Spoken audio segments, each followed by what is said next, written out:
Made that up in case you wonder, right? Lads, welcome to Scartaglin Cemetery. Look, there's an awful lot of, I suppose, musicians buried in this cemetery. And PJ gave me a list of them, because I wouldn't know them all by a long shot. So I suppose notable musicians buried here. John the Tailor Brosnan is buried here. Pupils of Patrick O'Keefe then. Mikey Duggan, who's probably one of his most famous pupils, is right here in front of me. Dan Jeremiah O'Connor, we'll go up to in a minute, up there on the left, after we finish here. Francie Davy O'Connor, fiddle player. His son then, John O'Connor, was a fantastic singer. John was on that album there, Evening Slieve Lucre. He sang the May Morning Dew or something. He was a really fine singer. And we call him Long John because he was about 6'4". So he was known affectionately as Long John from Drumulton. So big loss. He died young, fantastic man. Fiddlers as well, Josephine Reedy Galvin, Mags Brown Horn. She'd, I think, be mother of Dermot's, the taxi man. Kate Horn O'Connor.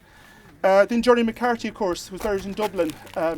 Siobhan is here, who's alongside the fiddler cycle. Jerry came from just back the road, in Gartloss, just back, we'll be passing it shortly. But he's buried in Dublin. And then I suppose there's the Lyons family, from Lyons' Bar, who looked after Patrick O'Keefe. Patrick used to keep his fiddle there. So just to acknowledge them here, I suppose, is Jack, Kathleen and Bridget Lyons. So look, Mikey Duggan, when I was a kid, Mikey Duggan, I used to go up regularly to Mikey Duggan. My father was friendly with him and he used to tune my fiddle and he'd play then for an hour for me, virtuoso stuff. Mikey loved people who would listen to him. He was hugely accurate and I think just the more difficult tune the better for Mikey. He actually was unbelievable with some reels that I never heard in my life before or since. And he was very proud of his fiddle playing. He at the time, I suppose, was only RT1 and Radio 1. And Mikey was one of the first around here to be featured because he was a serious musician. And I suppose, I think he was kind of unique in the sense that he didn't drink, because a lot of the musicians at the time, there was a lot of drink culture around music. But Mikey never drank, so there was a consistency in his music. If you met Mikey at 1 o'clock in the morning, he was playing as accurately and as consistently as he was when other people were in bad shape around him, I think he's the only one I can know of who wasn't a drinker, or a fellow who filled his quota and wasn't drinking as a result, But Mikey was a teetotaler. Lovely house to call to. Margaret, it was a great moment to make tea and scones and all the rest of it. And I suppose Mikey then played an awful lot in Knocknagree. Dennis Murphy, as PJ mentioned there, died on the 7th of April 1974. And Johnny Leary and Dennis Murphy had been playing in Dan O'Connell's. They would play for the Set Dancers, along with, I think, Tim Kiley might have been coming along the scene at that time as well, guitar player. And that was the band every Sunday night, and they play Friday night as well. So when Dennis Murphy died suddenly in 74, Mikey told me that Dan O'Connell came back to his house and he installed Mikey as the go-to guy who played with Johnny Leary then for the next 30, 40 years there, I suppose, until Mikey, I suppose, wasn't able to do it anymore and Johnny got ill as well. So Mikey Duggan was a mainstay in Knocknagree for, I'd say, 20, 30, 40 years. I'm not sure, Margaret, how long, but it was a terrible long time. And he was great. They would play in the front bar, go back and play for these set dancers all night, and then when the set dancers were finished, they'd come back out to the front. I was there as a child, and you'd be waiting for Mikey and the lads to come back out again to give the music an extra lift, I'm conscious that, Matt has done a PhD on the playing of Mikey in front of Sienton as well before we play a few tunes, because Sean Butler's going to lead us instead of Paul plays then, so I don't know where Matt is. But Matt, I'm conscious you visited him a lot as well, and you had a PhD on Mikey. Is there anything you'd like to add about his fiddle playing or anything?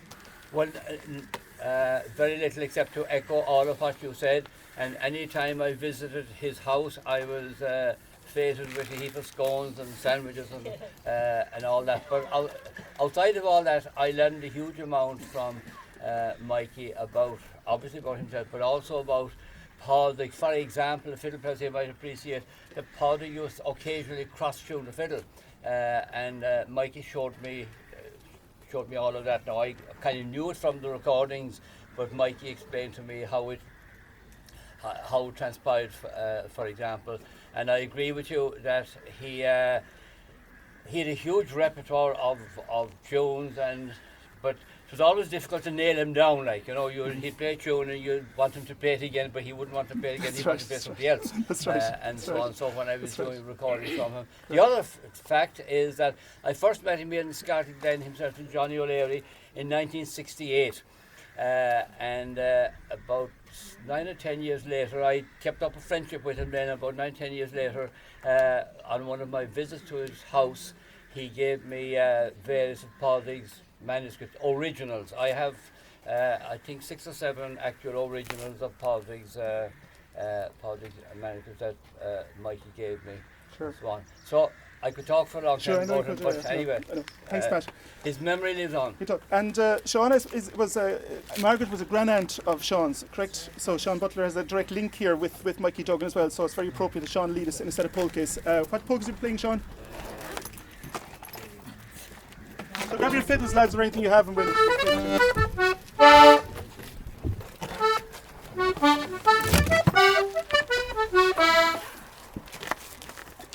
Okay. Anybody else take an instrument? The fiddle there.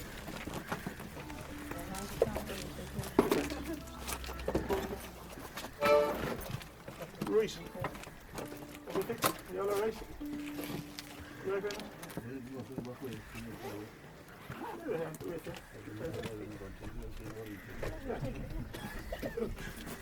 anyone else? Don't be shy, taking them out. Just, they're not guns, you won't shoot anyone. Just,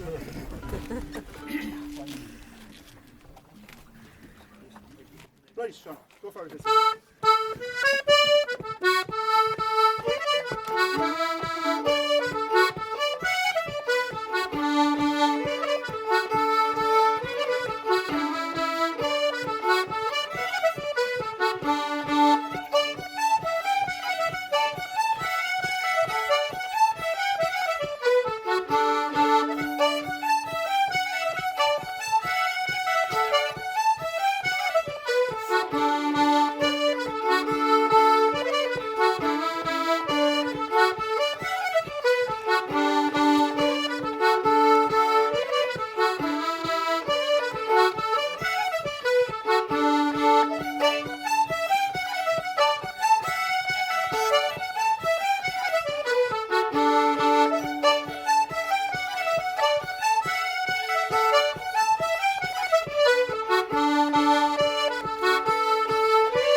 Come on to the instruments like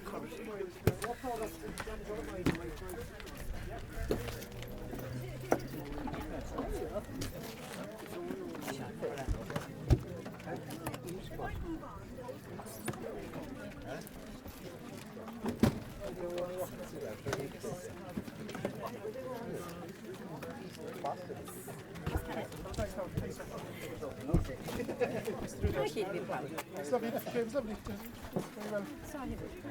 I understand he was buried. So from there. How long was that? About 2012?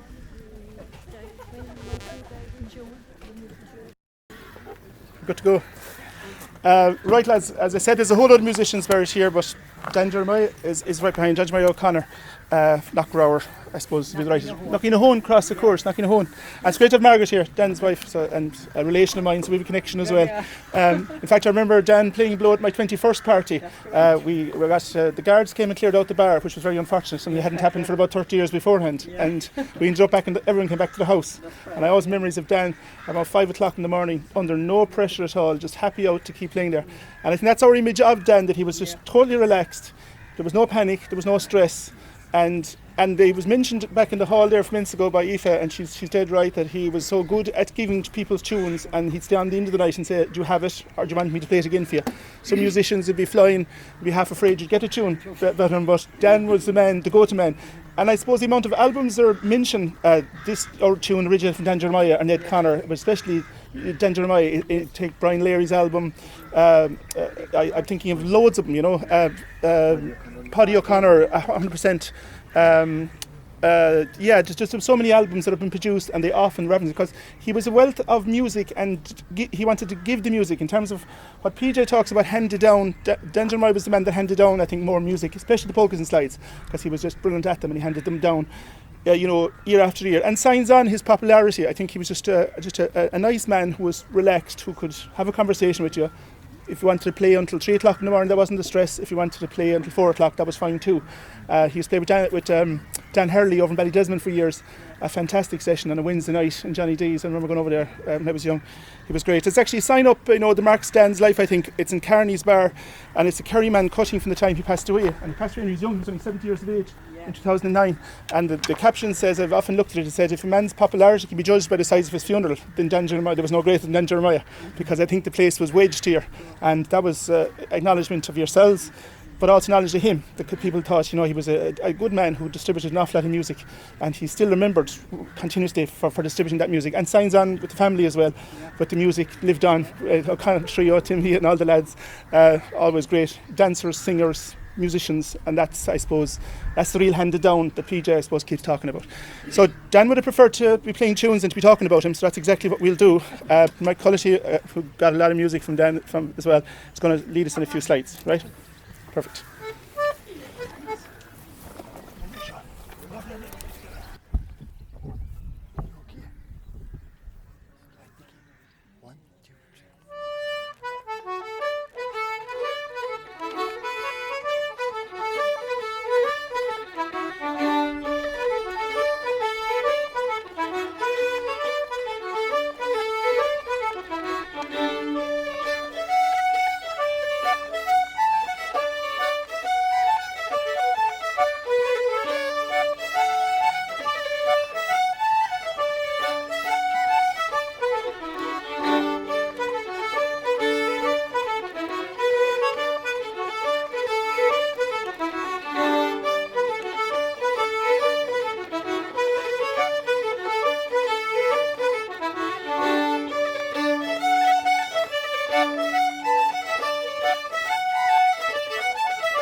There's bus number 1, which is Nicky McAuliffe's All Stars.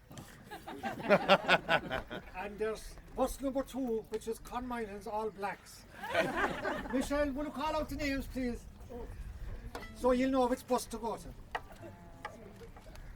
John Reedy has got a special badge made for each bus. 66 badges. So everyone on the bus gets a commemorative badge.